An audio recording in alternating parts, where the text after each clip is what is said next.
नवरात्रि का पवित्र पर्व चल रहा है और यह पर्व 9 देवियों को समर्पित है। इस पर्व में 9 देवियों की प्रतीक 9 कन्याओं की पूजा करने से आशीर्वाद मिलता है, दुर्भाग्य दूर होता है, समस्त कष्ट और पीड़ा से छुटकारा मिलता है। अगर हमें कोई पितृ दोष है या ग्रह दोष है, काल सर्प दोष है, वो भी कन्या पूजन से शांत हो जाता है। शनि ग्रह से पीड़ित व्यक्ति को सुकून मिलता है और घर में खुशियां आती हैं।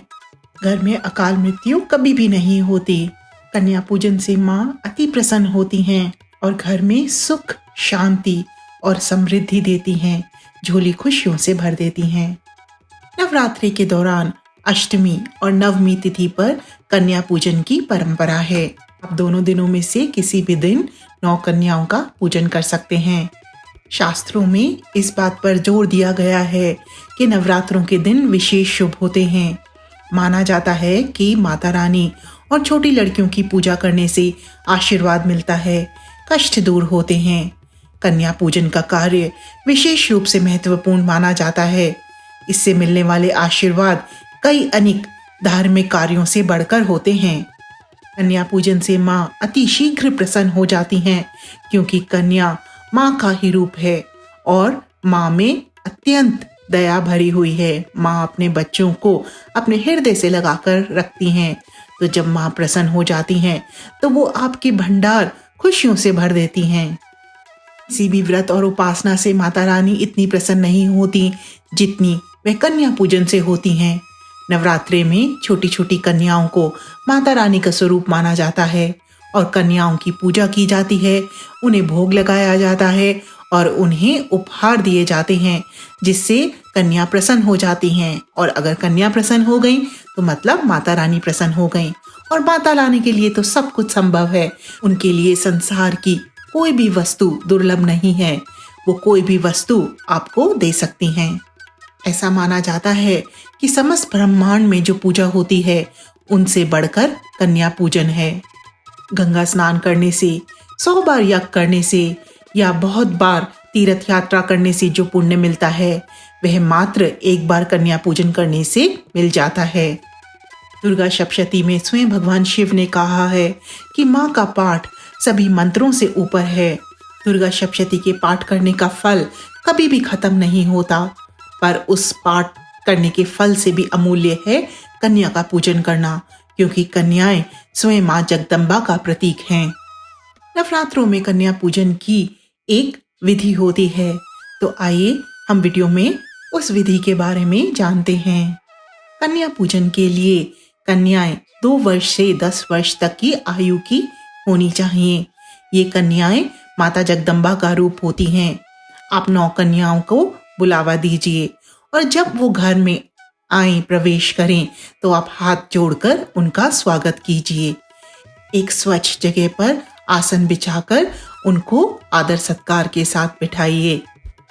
ऐसा मन में विचार कीजिए कि माँ जगदम्बा स्वयं आपके घर पधारी हैं और जो भी आपसे यथोचित सत्कार बन पड़े वो इन कन्याओं के प्रति समर्पित कीजिए। सबसे पहले इनके पैरों को जल से धोकर और अगर दूध मिल जाए तो दूध से धोकर इनके पैरों को शुद्ध कीजिए।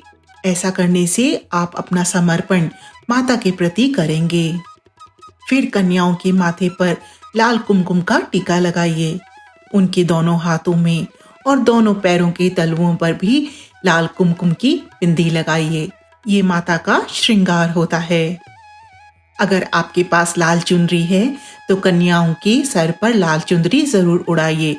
कई बार लाल चुनरी मिलना संभव नहीं हो पाता, उस समय आप कोई रंग बिरंगी रुमाल भी ले सकते हैं। कन्याओं को वस्त्र देना अति शुभ माना जाता है। माथे पर रोली के टीके के साथ साथ आप अक्षत जरूर लगाइए। कन्याओं को फूल भी भेंट कर सकते हैं। कन्याओं के श्रृंगार के बाद अब उनको खाना परोसना चाहिए। तो माता के भोजन में पूरी, हलवा, काले चने का विधान है। यह भोग माता को अति प्रिय है। भोग बनाने से पहले एक बात का ध्यान रखना बहुत जरूरी है कि आप स्वच्छ हों, नहा धोकर ही भोग बनाएं। आपकी रसोई पवित्र हो भोग बनाने से पहले अपनी रसोई में गंगा जल का छिड़काव कर दीजिए। और अगर आप भोग बनाते समय माता का मंत्र मन में करते रहते हैं तो उस भोग में अपरिमित शक्ति आ जाती है और माता आपसे अति प्रसन्न हो जाती हैं। कन्याओं को खाना हमेशा स्टील के बर्तन में परोसें। कभी भी कागज की प्लेटों का उपयोग नहीं करें। हो सके तो कन्याओं को अपने हाथ से भोजन कराएं। ऐसा मन में विचार करें कि आप स्वयं मां जगदम्बा को भोजन करा रहे हैं।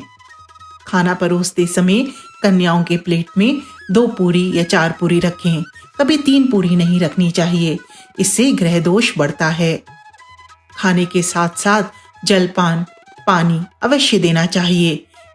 सिर्फ खाना परोसा हुआ अधूरा माना जाता है। माता के भोग में कभी भी प्याज और लहसुन इस्तेमाल नहीं होता।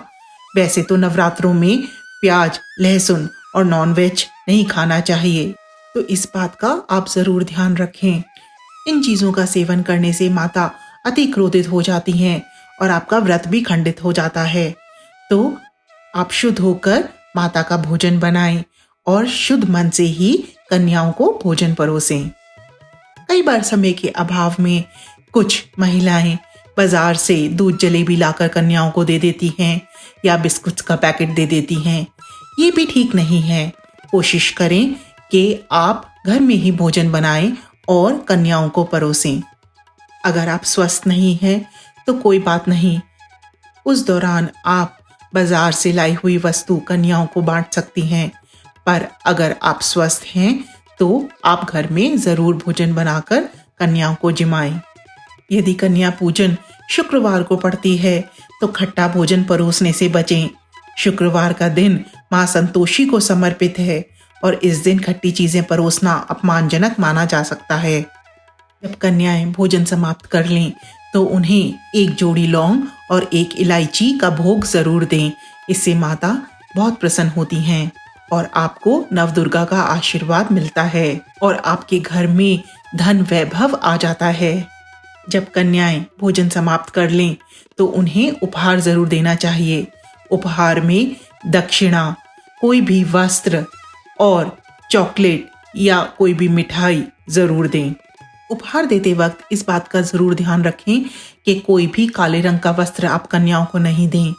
दूसरे कोई भी लोहे का सामान आप कन्याओं को नहीं दें, इससे राहु केतु का प्रभाव आ जाता है। कन्याओं को बाजार से लाए हुए चिप्स के पैकेट भी नहीं देने चाहिए, क्योंकि कई बार चिप्स के पैकेट में प्याज लहसुन का मसाला होता है और इससे आपका व्रत खंडित हो सकता है। आप उपहार कुछ भी दे सकते हैं, पर यह जरूरी है कि वो शुद्ध और सात्विक हो। और ये जरूर ध्यान रखें कि ऐसे उपहार से कन्याएं प्रसन्न हो जाएं। आप पेंसिल, कॉपी या फिर कोई भी चॉकलेट या वस्त्र कुछ भी दे सकते हैं।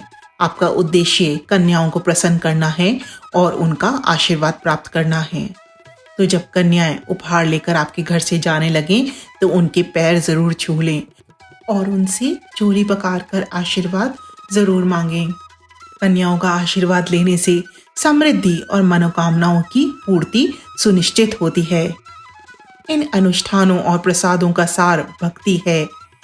आपका सच्चा हृदय आवश्यक है। माना जाता है कि माता रानी का आशीर्वाद सबसे ज्यादा प्रभावी तब होता है जब सच्चे प्रेम और सम्मान के साथ माता रानी का स्वागत और पूजन किया जाए। तो कमेंट बॉक्स में जय माता दी जरूर लिखिए। माता रानी का आशीर्वाद सदा आप पर बना रहे और ये नवरात्रि आपके लिए भी सुख, समृद्धि और ढेर सारी खुशियां लाएं। चैनल से जुड़े रहिए और चैनल पर नए हैं तो लाइक और सब्सक्राइब जरूर कीजिए।